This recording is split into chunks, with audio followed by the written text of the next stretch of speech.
আমি বাংলায় গান গাই, আমি বাংলার গান। আজ 21শে ফেব্রুয়ারি। 21শে ফেব্রুয়ারি আন্তর্জাতিক মাতৃভাষা দিবস। 1952 সালের 21শে ফেব্রুয়ারি বাংলা ভাষাকে রাষ্ট্রভাষার মর্যাদা দেওয়ার দাবিতে ঢাকা বিশ্ববিদ্যালয়ের শিক্ষার্থীদের মিছিলে পুলিশের গুলিতে নিহত হন সালাম, বরকত, রফিক, জব্বর সহ বেশ কয়েকজন। মাতৃভাষার জন্য তাদের আত্মত্যাগ ইতিহাসে এক নজিরবিহীন ঘটনা।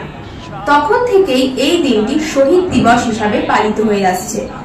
1999 সালের 17ই নভেম্বর প্যারিসে অনুষ্ঠিত ইউনেস্কোর সাধারণ সম্মেলনে 21শে ফেব্রুয়ারিকে আন্তর্জাতিক মাতৃভাষা দিবস হিসাবে ঘোষণা করার জন্য বাংলাদেশের পক্ষ থেকে প্রস্তাব গৃহীত হওয়ার পর 2000 সাল থেকে সারা বিশ্বে দিনটি আন্তর্জাতিক মাতৃভাষা দিবস হিসেবে পালিত হচ্ছে।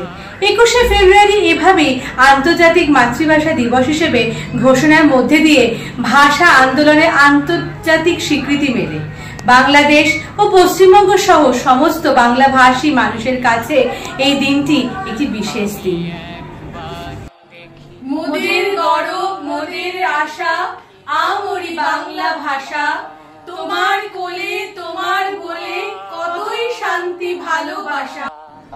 কি জাদু বাংলা গানে, গান গেয়ে দার মাঝি টানে, গেয়ে গান নাচে বাউল, গান গেয়ে ধান কাটে চাষা। মোদের গৌরব, মোদের আশা, আমরি বাংলা ভাষা। আমি বাংলায় কথা কই।